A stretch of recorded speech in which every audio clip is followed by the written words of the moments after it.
Think of inflation like your favorite ice cream cone getting smaller but costing more every summer. It's like the money in your pocket goes on a diet, but you don't get to decide when.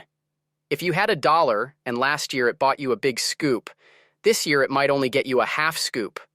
The trick? Your money's buying power shrinks, and it's not because it went through the wash.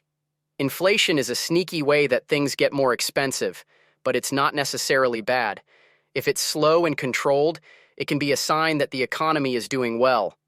But if it runs wild, it can make your money's worth melt away faster than your ice cream on a hot summer day.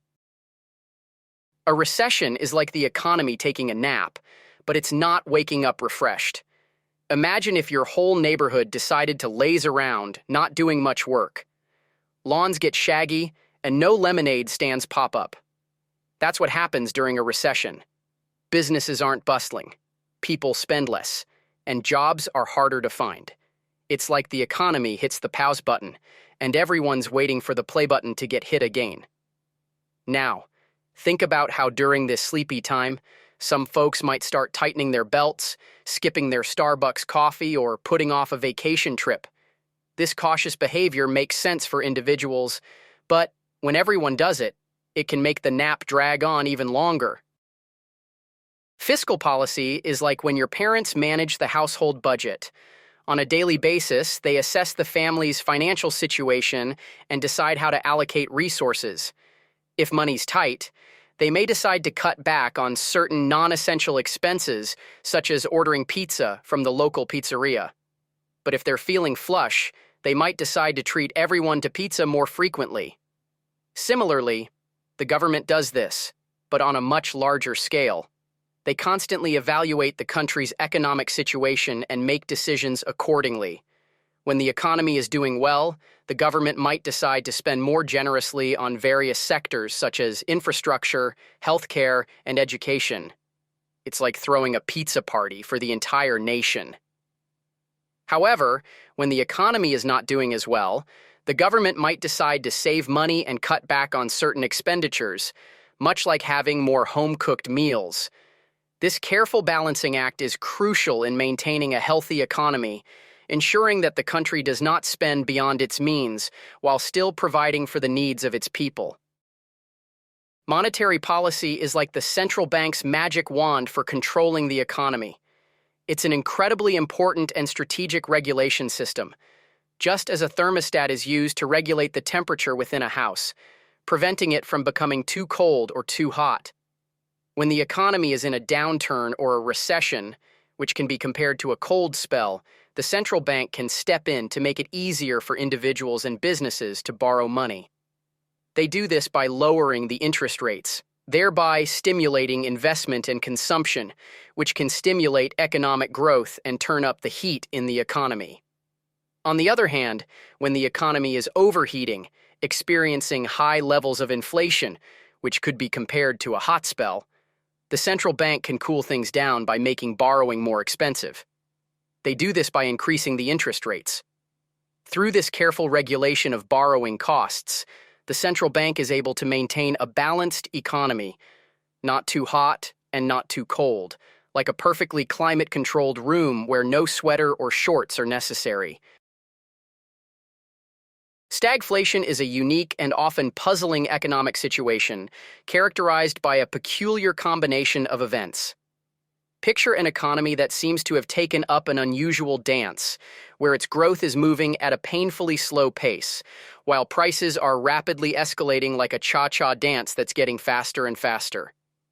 It's similar to those frustrating moments in dreams where you're desperately trying to run, but you're not making any progress. You're essentially stuck in one place.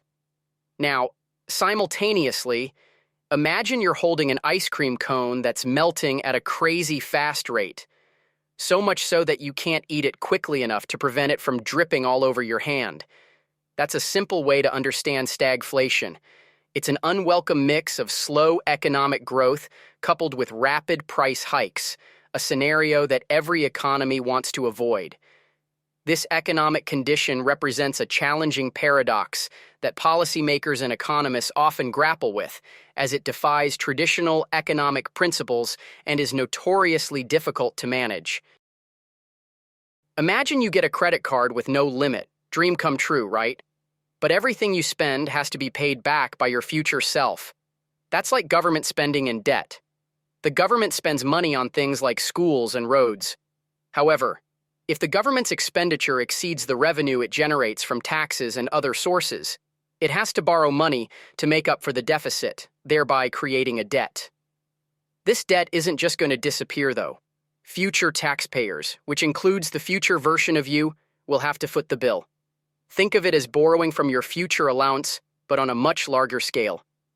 You're not just borrowing a few dollars here and there, you're borrowing potentially thousands or even millions of dollars.